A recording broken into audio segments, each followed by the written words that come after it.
अस्सलाम वालेकुम नाज़रीन, ताज़ा खबर में आपका इस्तकबाल है। मैं हूं सानिया। अब आइए नजर डालेंगे हेडलाइंस पर। यूक्रेन के मिकोलाइव में रूस का फौजी बैरक्स पर हमले में दर्जनों यूक्रेनी फौजियों की हलाकत का अंदेशा।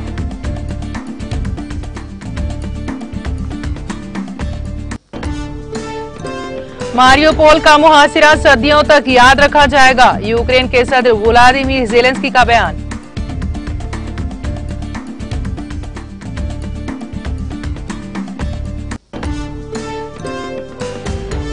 नफरत फैलाने वालों का बंडल मोहब्बत के बड़े घटर से बहुत छोटा, कांग्रेस के सीनियर लीडर दिग्विजय सिंह का बयान।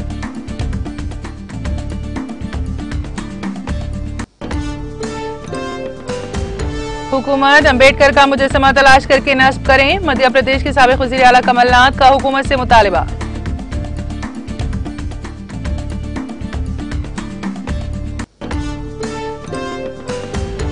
मुल्क में कोविड वैक्सीनेशन का सिलसिला जारी, मुल्क में वैक्सीन लेने वालों की तादाद 181.21 करोड़ से मुतजाउज।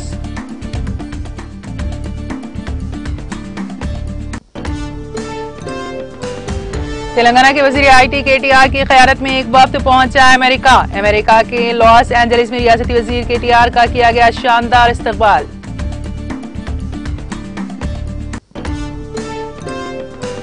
कालेश्वरम प्रोजेक्ट के जरिए 40 लाख एकड़ अराजी की सैराबी, महाराष्ट्र के दौरे के मौके पर वजीर ज़राअत तेलंगाना निरंजन रेड्डी का बयान।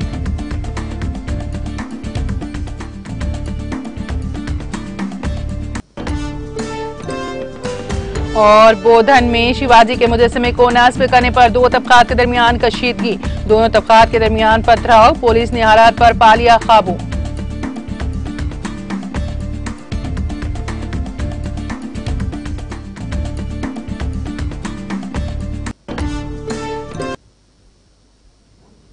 और अब खबरों की तफसील।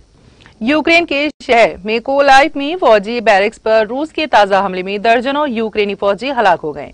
खबरसां एजेंसी के मुताबिक यूक्रेन के जुनूबी शहर मिकोलाइव में फौजी बैरक्स में 200 फौजी मौजूद थे।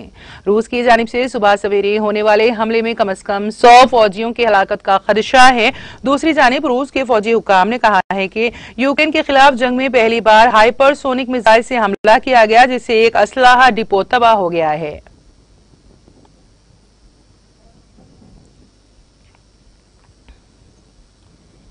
यूक्रेन के सदर व्लादिमीर ज़ेलेंस्की ने इतवार को कहा कि रूस ने जिस तरह मारियोपोल पर दहशतगर्दाना हमला किया उसे सदियों तक याद रखा जाएगा।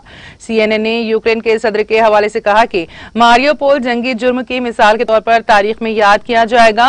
उन्होंने दावा किया कि इस जंग में रूसी फौज को काफी नुकसान उठाना पड़ा है और अब तक 80 से 90% रूसी यूनिट्स तबाह हो चुके हैं। यूक्रेन पर रूसी फौज के हमले को 24 दिन गुजर चुके हैं और यूक्रेनियों ने दिखाया है कि वो एक फौज से ज्यादा बेहतर तरीकों से लड़ना जानते हैं। यूक्रेन की फौज कई दहाइयों से मुख्तलिफ हालात और इलाकों में लड़ रही है। हम अपने जमीर और हौसले के बलबूते पर रूस की यूक्रेन में भेजी गई फौज और हथियारों की मिकदार का सामना कर रहे हैं। सीएनएन के मुताबिक यूक्रेन के सदर ने दावा किया है कि जिन इलाकों में शदीद लड़ाई हो रही है, दिफाई फ्रंट लाइन रूसी फौजियों की नाशों से भरी पड़ी हैं और कोई उन्हें उठाने वाला नहीं है। रूसी फौज का मुकाबला करने के लिए मजीद यूनिट भेजे गए हैं। ज़ेलेंस्की ने कहा कि अगरचे 8 इंसानी राहदारी जंगजदा इलाकों से लोगों को बाहिफाजत निकालने के लिए काम कर रही हैं, लेकिन रूसी फौज की जानिब से शदीद गोलाबारी की वजह से उसे कीव के इलाके बोरोदयांका से लोगों को निकालने में काफी मुश्किलात का सामना करना पड़ रहा है।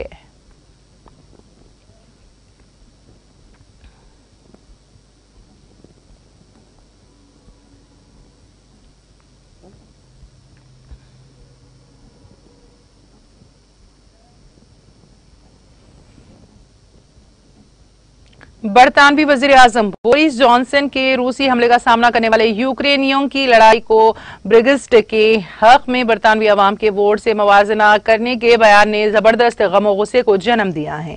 हफ्ते को ब्लैकपोल में कंजर्वेटिव पार्टी के मौसम बहार के इजलास से खिताब करते हुए जॉनसन ने कहा कि मैं जानता हूं कि इस मुल्क के लोगों का फितरी रुझान यूक्रेन के लोगों की तरह हर वक्त आजाद रहना है।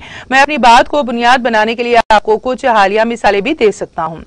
जब बरतानिया के लोगों ने ब्रेक्सिट के हक में इतनी बड़ी तादाद में वोट दिया तो मुझे नहीं लगता कि ये सिर्फ इसलिए हुआ कि वो दूर से ही सही लेकिन गैर मुल्कियों के गुलाम बनकर नहीं रहना चाहते थे, बल्कि वो मुख्तलिफ तरीके से काम करने के लिए आजाद होना चाहते थे, इस मुल्क को अपने तरीके से चलाना चाहते थे। उन्होंने कोरोना वबा के दौरान बरतानवी लोगों को वैक्सीन लगवाने की मंजूरी देने के फैसले के बारे में बताया कि लोगों ने वैक्सीन लगवाने का फैसला किया क्योंकि वो जिंदा रहना चाहते थे और मुझ जैसे लोगों से तंग आ चुके थे जिन्होंने लोगों को बताया कि क्या करना चाहिए। बरतानवी वज़ीर आज़म के इस तकाबुली बयान पर न सिर्फ बरतानिया बल्कि यूरोप में शदीद तनकीद की जा रही है। यूरोपीय काउंसिल के साबिक सदर डोनाल्ड टस्क ने ट्वीट किया है कि बोरिस आपके बयान से यूक्रेन, बरतानवी और आम फहम लोग बेइज्जती महसूस कर रहे हैं।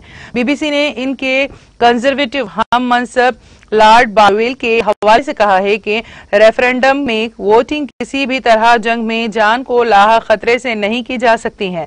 बेल्जियम के साबिक वज़ीर आज़म गेवर हाफस्टेट ने कहा है कि इस तरह के मवाजना पागलपन से कम नहीं है।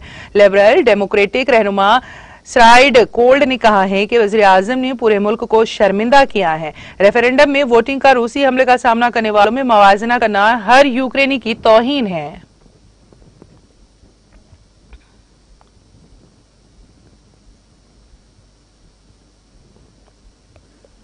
I'm sure it was, of course, partly because they wanted to avoid catching COVID. Very sensible thing to do, by the way. I hope you've all had your boosters. And you have. Well, we're getting ready for a fourth jab because we're going to need it. But I'll tell you why people did it. Why did the British people come forward? I mean, 90% we got entirely voluntarily. Entirely voluntarily.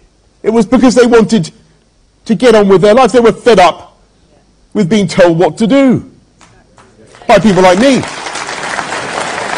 They were. We wanted to take back control of our lives, and so I'm proud that this government has done the things that so many people said were impossible. We got Brexit done. I'm proud that we delivered the fastest vaccine rollout in Europe, not once but twice, and the fastest booster rollout. And of course, yes, I am proud that this government has been in the lead in sticking up for freedom in Ukraine. This was the first European country to send defensive weapons to help the Ukrainians, and now dozens are following our lead. And I'm very grateful to my friend Ben Wallace, also there in the front row, for his foresight many months ago, and for getting me to read Putin's crazy essay, which I did. And we're talking continuously, Liz, Ben and I, we're talking continuously to our colleagues in the Ukraine support group to discuss what more we can do. And those conversations go on literally every day, and there will be more. I'm proud of what we did on sanctions. We were in the lead in sanctioning SWIFT and the banks when banning Aeroflot. We've now sanctioned more banks and individuals than any other European country, and we will be distraining their yachts and their assets. And of course, there is a cost to all these actions. Of course, there is, but the cost of doing nothing would be far, far higher.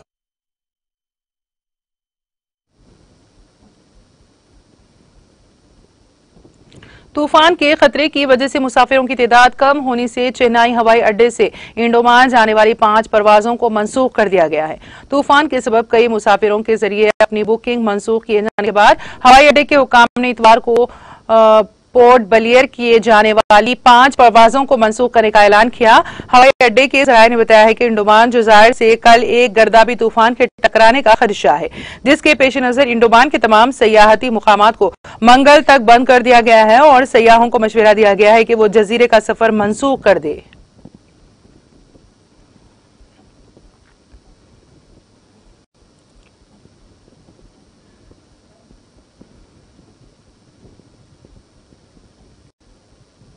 यूरोपीय मुल्क Norway में एक अमेरिकी फौजी तैयारा गिरकर तबाह हो गया, जिसके नतीजे में 4 अहलकार हलाक हो गए।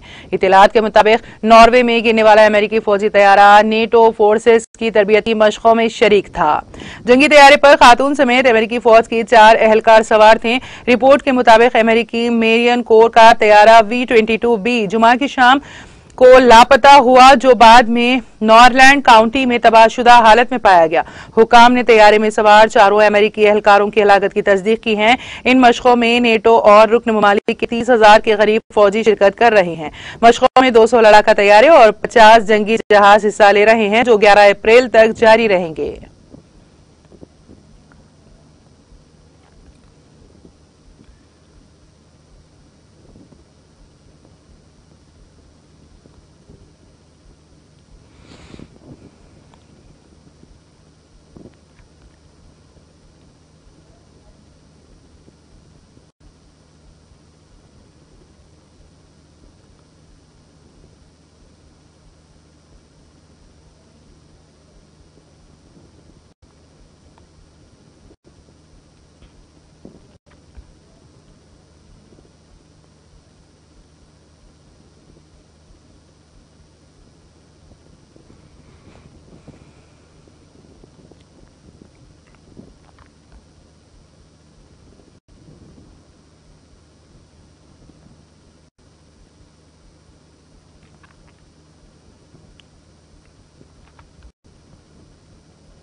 अमेरिकी रियासत अरकानसास के शहर डोमास में हफ्ते को एक कार शो के मुकाम के बाहर फायरिंग के नतीजे में एक शख्स हलाक जबकि 20 दीगर जख्मी हो गए, जिनमें बच्चे भी शामिल हैं। डोमास के पुलिस चीफ सेकेत फंच ने इतवार के रोज कहा कि इस गोलीबारी में कितने बच्चे जख्मी हुए इसके बारे में कोई इल्म नहीं है।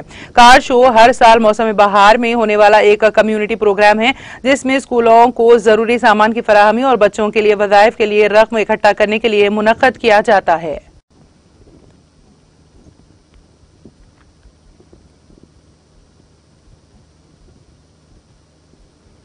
कांग्रेस के सीनियर लीडर दिग्विजय सिंह ने आज मशहूर मुसन्निफ डॉक्टर राही मासूम रजा की मिसाल देते हुए कहा है कि मुल्क में नफरत फैलाने वालों का पंडित प्यार मोहब्बत के बड़े घटर से बहुत छोटा है और आखिरकार मोहब्बत और भाईचारे की ही जीत होगी। सिंह ने अपने सिलसिलेवार ट्वीट्स में कहा कि डॉक्टर राही मासूम रजा को BR चोपड़ा ने महाभारत टीवी सीरियल का स्क्रिप्ट लिखने को कहा। पहले तो रजा ने इनकार कर दिया, लेकिन अगले दिन ये खबर अखबारात में शाया हो गई। हजारों लोगों ने चोपड़ा को खत लिखा कि क्या उन्हें महाभारत लिखवाने के लिए एक मुसलमान ही मिला है। चोपड़ा ने तमाम खतूत रजा को भेज दिए। तमाम खतूत देखने के बाद रजा ने चोपड़ा से कहा कि अब वो ही महाभारत लिखेंगे, क्योंकि वो गंगा के बेटे हैं। सिंह ने कहा कि रजा ने जब टीवी सीरियल महाभारत लिखा तो उनके घर भी खतूत के अंबार लग गए। लोगों ने तारीफें करते हुए खूब दुआएं दी। इसके पास खतूत के कई घटर बन गए, लेकिन एक बहुत छोटा सा बंडल उनकी मेज के किनारे अलग पड़ा था। जब किसी ने रजा से पूछा इसकी वजह, तो जवाब मिला कि ये वो खतूत हैं जिनमें उन्हें बुरा कहा गया था। कुछ हिंदू इस पर नाराज थे कि उन्होंने मुसलमान होकर महाभारत लिखने की हिम्मत कैसे की, और कुछ मुसलमान उनसे इसलिए नाराज थे कि उन्होंने हिंदुओं की किताब क्यों लिखी। साबिक वज़ीर आला सिंह ने इसके बाद लिखा है, लेकिन राही साहब का मानना था कि ये छोटा बंडल दरअसल मुझे हौसला देता है कि मुल्क में बुरे लोग कितने कम हैं। इसके बाद सिंह ने कहा कि आज भी नफरत फैलाने वालों की गड्डी प्यार मोहब्बत के बड़े घटर से बहुत छोटी हैं, लेकिन नफरत फैलाने वालों को मोहब्बत के रास्ते पर लाने के लिए बेखौफ होकर सबको कोशिश करनी चाहिए। ये मुश्किल जरूर है, लेकिन नामुमकिन नहीं। आखिर में फतह मोहब्बत और भाईचारे की ही होगी। मध्य प्रदेश के साबिक वज़ीर आला कमलनाथ ने जिले टीकमगढ़ में डॉक्टर भीमराव अंबेडकर का मुजस्समा गायब होने के मामले पर आज सरकार से मुतालबा किया है कि मुजस्समे का जल्द पता लगाकर उसे एहतराम के साथ नस्ब करवाया जाए। कमलनाथ ने अपने ट्वीट में कहा है कि गुज़िश्ता दिनों सेहूर में अंबेडकर के मुजस्समे को नुकसान पहुंचाया गया था और अब जिले टीकमगढ़ के पालेरा में नस्ब बाबा साहब के मुजस्समे को रातों रात गायब कर दिया गया और रोटरी को तोड़ दिया गया। उन्होंने कहा, यह बाबा साहब के नजरिए को रोकने की कोशिश है। मैं हुकूमत से मुतालबा करता हूं कि इस मामले में जरूरी कदम उठाते हुए मुजस्समे का फौरी पता चलाया जाए, कसूरवारों के खिलाफ सख्त कार्रवाई की जाए और अवाम के जज्बात का एहतराम करते हुए मुजस्समे को एहतराम के साथ नस्ब किया जाए। केरला के जिले कासरगोड के ओडुमा शहर में इतवार को केरला ब्लास्टर्स और हैदराबाद एफसी के दरमियान इंडियन सुपर लीग ISL का फाइनल मैच देखने के लिए जाते वक्त सड़क हादसे में 2 नौजवान हलाक हो गए। पुलिस ने बताया कि शहर के पल्थ इलाके में मोटरसाइकिल और मिनी लॉरी के दरमियान तसादुम में मोटरसाइकिल सवार 2 नौजवान हलाक हो गए। पुलिस ने बताया आज सुबह तकरीबन 5:30 बजे 2 नौजवान ISL का फाइनल मैच देखने जा रहे थे। इस दौरान उनकी मोटरसाइकिल कासरगोड जाने वाली एक मिनी लॉरी से टकरा गई, जिसमें दोनों नौजवानों की मौके पर ही मौत हो गई। नाश को पोस्टमार्टम के लिए कासरगोड़ा अस्पताल ले जाया गया है। पुलिस के मुताबिक मरने वालों की शिनाख्त जिले मेलपोरम और उत्कंगल के रिहायशी जमशीर 22 साल और मोहम्मद शबीर 21 साल के तौर पर की गई हैं। एक नौजवान मलपुरम की हैदराबाद FC टीम के मिडफील्डर अब्दुल रही एक कॉलेज का करीबी रिश्तेदार था। गोवा में होने वाली ICL फाइनल को देखने के लिए अब्दुल रबी ने इतवार को मलपुरम के 7 फुटबॉल शायकीन को मुफ्त टिकट दिया था। केरला ब्लास्टर्स के 7 फुटबॉल शायकीन कार और एक मोटरसाइकिल से गोवा जा रहे थे।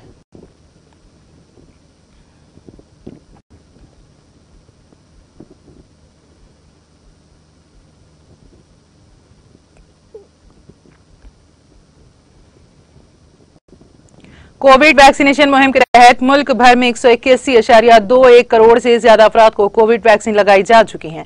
सेहत और खानदानी बहबूद की मरकजी वजारत ने इतवार को बताया है कि आज सुबह 7 बजे तक 181 करोड़ 21,11,675 कोविड अफराद को वैक्सीन दी गई है। वजारत ने कहा कि गुज़िश्ता 24 घंटों में कोविड के 1,761 नए मरीज सामने आए हैं। इसके साथ ही मुल्क में कोरोना के फाल मरीजों की तादाद 26,240 रह गई है। ये मुतासरा केसेस का 0.06% है। यौमिया केसेस की शरह 0.41% तक पहुंच गई है।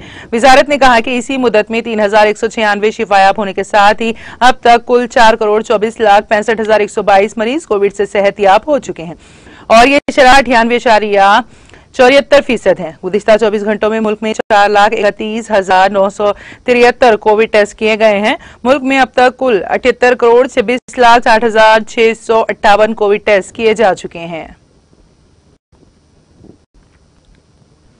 जम्मू कश्मीर में खटोआ जिले में पुलिस ने मंशियात फरोश के कब्जे से 15 किलो चर्स बरामद करने का दावा किया है। पुलिस जराये के मुताबिक मुसद्दक़ा इत्तला मौसूल होने के बाद जम्मू पुलिस ने लखनपुर के नजदीक नाका लगाया, जिस दौरान निजी कार को रोककर उसकी तलाशी ली गई। उन्होंने बताया कि पुलिस ने तलाशी के दौरान गाड़ी से 15 किलो चर्स बरामद करके जब्त किया। उन्होंने मजीद कहा कि गाड़ी में सवार मंजूर अहमद नामी नौजवान को हिरासत में लिया गया है। पुलिस जराये का कहना है कि इस सिलसिले में एक केस दर्ज करके मजीद तहकीकात शुरू की गई हैं। जम्मू कश्मीर के गरमाई दारुल हुकूमत श्रीनगर के सिविल लाइंस में हर इतवार को लगने वाला मशहूर संडे मार्केट एक हफ्ते के बाद दोबारा खुल गया है। जराये ने बताया है कि 13 मार्च को सिक्योरिटी वजूहात की बिना पर मशहूर संडे मार्केट में तिजारती सरगर्मियां बहाल करने की इजाजत नहीं दी गई। उन्होंने कहा कि सस्ती कीमतों की फरोख्त के लिए मशहूर इस मार्केट में अपना सामान सजाने और फरोख्त करने वाले रेड़ा बानों ने इंतजामिया का इस बात पर शुक्रिया अदा किया कि उन्हें दोबारा यहां पर रेडियां लगाने की इजाजत दी गई है। UNI उर्दू के एक नामा निगार जिन्होंने इतवार को इस मशहूर मार्केट का दौरा किया के मुताबिक रेडा बानों ने इस मार्केट में अपना सामान सजाया था। संडे मार्केट में मौजूद खरीदारों ने UNI उर्दू के नामा निगारों को बताया कि वो संडे मार्केट को खुला देखकर काफी खुश हो गए हैं। संडे मार्केट में वादी के अतराफ एक नाव से आए हुए लोगों ने जमकर खरीदारी की। उधर जराये ने बताया है कि संडे मार्केट के पेश नजर TRC क्रॉसिंग से लेकर हरी सिंह हाई स्ट्रीट तक जगह जगह सिक्योरिटी फोर्सेस की तैनाती अमल में लाई गई थी।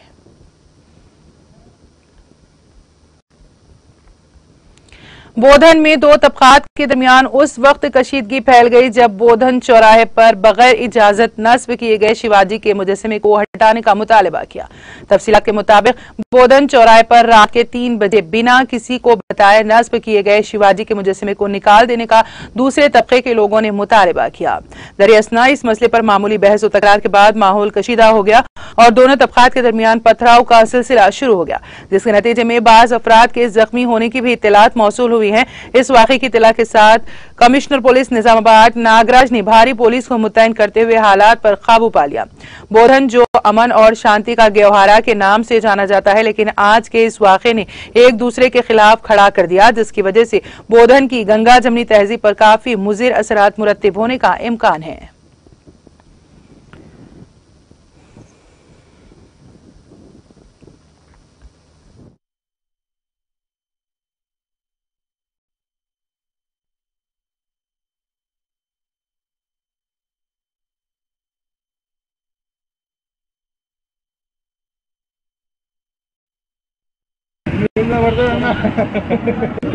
వాళ్ళు పర్మిషన్ ఉన్నదని అంటున్నారు. పర్మిషన్ ఇంకా కాలేదు. మున్సిపల్ తీర్మానం ఏది మన కార్పొరేషన్లో మున్సిపాలిటీలో తీర్మానం చేసింది. అది ప్రాసెస్ ఉంటుంది. అది కలెక్టర్ గారికి పోవాలి. అక్కడి నుండి మళ్ళీ ఆర్డీఓ నుండి ఆర్డీఓ గారు కలెక్టర్కి పంపించి మళ్ళీ ప్రిన్సిపాల్ అక్కడికి పంపించి పర్మిషన్ తీసుకుని రావాలి. ఆ పర్మిషన్ వచ్చే వరకు ఆగండి అని చెప్పారు. రెవెన్యూ అధికారులు చెప్పారు. మేము కూడా చెప్తున్నాం. కలెక్టర్ గారు కూడా వచ్చి లేని ఒక కమోషన్ ఏర్పాటు చేశారు. ఇక్కడ అందరికీ మనోభావాలు దెబ్బతింటున్నాయి అంటున్నారు, కానీ అది అట్లా ఏం లేదు. లీగల్ గా రండి, లీగల్ గా పర్మిషన్ తీసుకోండి. మీరు అన్ని దగ్గర 10 మంది రాని మాట్లాడండి మాట్లాడంటే వినట్లేదు. మేము ఇక్కడనే ఉంటాం, ఇక్కడనే కూర్చుంటామని స్టోన్ బిల్డింగ్ అయింది.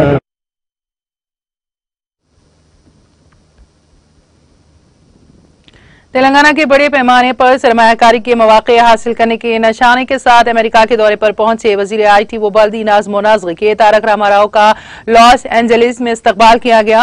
वो गुज़िश्ता रोज हैदराबाद से रवाना हुए थे। लॉस एंजलिस पहुंचने पर तेलंगाना से ताल्लुक रखने वाले NRIs, TRS कारकुनों और दीगर ने उनका शानदार इस्तकबाल करते हुए उनको तहनीत पेश की। इस मौके पर राव ने उनसे रियासत की तरक्की के बारे में कुछ देर इजहार ख्याल किया। उन्होंने रियासती हुकूमत की जानिब से शुरू करदा बावखार प्रोग्राम हमारा गांव हमारे स्कूल की तफसीलात से भी वाकिफ करवाया। इस प्रोग्राम के फरीक बनने की NRI से ख्वाहिश की गई। उन्होंने कहा कि अमेरिका में खिदमात अंजाम देने वाले तेलंगाना के नौजवान वहां पर रियासती हुकूमत के सफीर के तौर पर खिदमात अंजाम दें।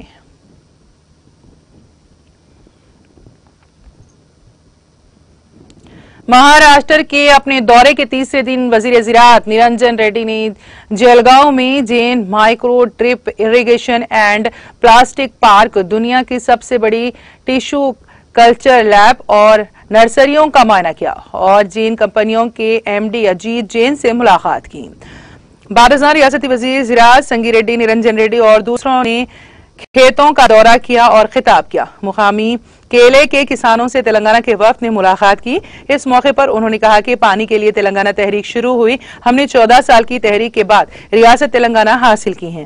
वजीर आला के चंद्रशेखर राव के विजन के साथ हम दरियाए गोदावरी पर तामीर कालेश्वरम प्रोजेक्ट के जरिए 40 लाख एकड़ अराजी को सैराब कर रहे हैं। उन्होंने कहा कि दरियाए गोदावरी पर 3 ब्रिजेस की तामीर की जा रही है। उन्होंने निशानदेही करते हुए कहा कि माजी में खेतों को 6 घंटे पानी की सप्लाई का काम मुश्किल था, ताहम अब मौजूदा तौर पर तेलंगाना हुकूमत खेतों को 24 घंटे पानी सप्लाई कर रही है। किसानों की मदद के लिए रैतू बीमा और रैतू बंधु स्कीमात शुरू की गई हैं, जो किसानों की रीढ़ की हड्डी बन गई हैं। उन्होंने कहा कि महाराष्ट्र में फसलों की वसी अक़साम की काश्त होती है। यहाँ सिर्फ जलगांव के इलाके में 1.25 लाख एकड़ पर केले की काश्त मिसाली है। उन्होंने जोर देते हुए कहा कि अगर किसान को इसकी मेहनत का सही सिला मिले तो माशरे में इससे बढ़कर कोई नहीं होगा। वजीर मौसूफ ने कहा, हम जलगांव के जज्बे के साथ तेलंगाना में केले की काश्त को फरोग देंगे और अपने इलाके के किसानों को यहां केले के बागात का मुआयना करने के लिए भेजेंगे। अजीत जैन के साथ मुलाकात में उन्होंने कहा कि तेलंगाना में इनकलाबी तब्दीली के लिए हुकूमत काम कर रही है, किसान की सोच बदलने की जरूरत है। तेलंगाना हुकूमत ने 5000 एकड़ पर मुश्तमिल एक क्लस्टर कायम किया है। हुकूमत किसानों को दालों और तेल के बीजों जैसी मुतबादल फसलों की तरफ रागिब कर रही है। उन्होंने कहा कि फूड प्रोसेसिंग इंडस्ट्री में बैनुल-अक़वामी तजुर्बा रखने वाली जैन कंपनी को तेलंगाना में एक अलहदा मूंगफली के फूड प्रोसेसिंग यूनिट के क़याम में तवज्जो देनी चाहिए। TRS की रुकन कानून साज कौंसिल के कविता ने मुल्लू स्वारजियम को खिराजी अकीदत पेश किया, जो गुज़िश्ता रोज चल बसी थी। कविता ने उनका आखिरी दीदार किया और उनके गमज़दा अरकान खानदान से ताज़ियत का इजहार किया।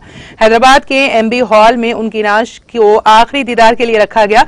कविता ने कहा कि तेलंगाना को रियासत का दर्जा दिलाने के लिए जो मुसल्लह जद्दोजहद की गई थी, इसमें पहली खातून के तौर पर स्वारजीएम ने शिरकत की थी। उन्होंने कहा कि तेलंगाना तहरीक के दूसरे मरहले में मल्लू स्वारजीएम से कई सलाह व मशवरे हासिल किए गए थे।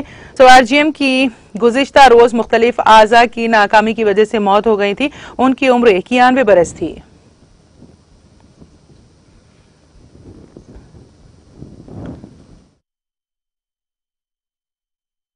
ఉద్యమకారులు యావత్తు తెలంగాణలో స్ఫూర్తి నింపినటువంటి వ్యక్తులు. వారు ఆనాడు పోరాటం చేసినటువంటి సందర్భంలో మొత్తం తెలంగాణలోనే తుపాకీ పట్టినటువంటి మొట్టమొదటి మహిళగా వారు కీర్తిగాంచినారు. ఆనాడు నిజాం ప్రభుత్వం వారి మీద 10,000 రూపాయలు మరి ప్రకటించిందంటే వారు ఎంత గొప్పగా ఉద్యమం చేసిండ్రో, ఎంత పెద్ద ఎత్తున ప్రజల్లోకి చొచ్చుకొని పోయి వారు నమ్మినటువంటి సిద్ధాంతం కోసం పనిచేసిందన్నది స్పష్టమవుతా ఉన్నది. వారి జీవిత పర్యంతం కూడా రెండో దశ తెలంగాణ ఉద్యమంలో కూడా అనేక సందర్భాల్లో వారిని కలవడం.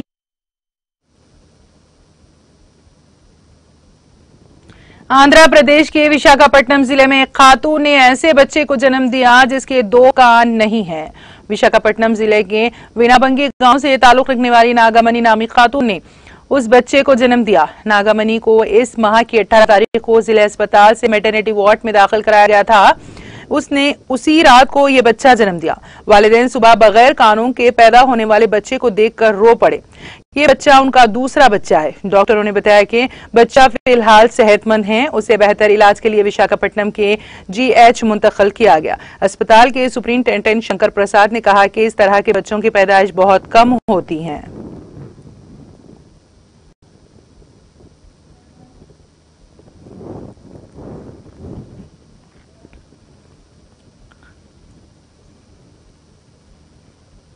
और अब आखिर में एक नजर हेडलाइंस पर। यूक्रेन के मेकोलाइव में रूस का फौजी बैरक्स पर हमला। हमले में दर्जनों यूक्रेनी फौजियों की हलाकत का अंदेशा।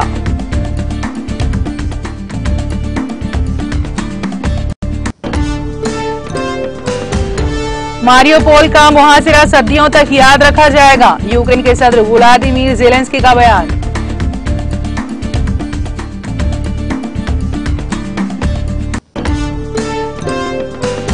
नफरत फैलाने वालों का बंडल मोहब्बत के बड़े गटर से बहुत छोटा। कांग्रेस के सीनियर लीडर दिग्विजय सिंह का बयान।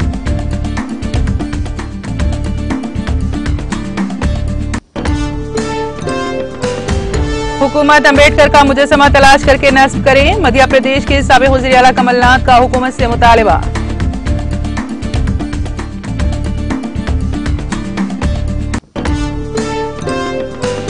मुल्क में कोविड वैक्सीनेशन का सिलसिला जारी। मुल्क में वैक्सीन लेने वालों की तादाद 181.21 करोड़ से मुतजावज।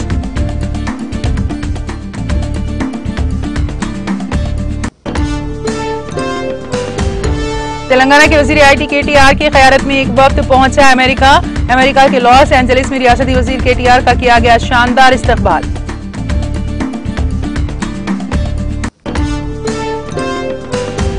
कालेश्वरम प्रोजेक्ट के जरिए 40 लाख एकड़ अराजी की सैराबी। महाराष्ट्र के दौरे के मौके पर वजीर ज़राअत तेलंगाना निरंजन रेड्डी का बयान।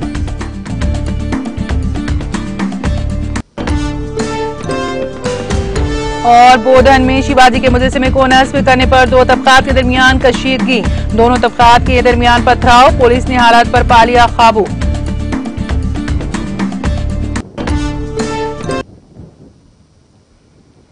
ताज़ा खबर में फिलहाल इतना ही। ताज़ा तरीन अपडेट्स के लिए देखते रहिए TTV। अब इजाजत दीजिए। खुदा हाफिज।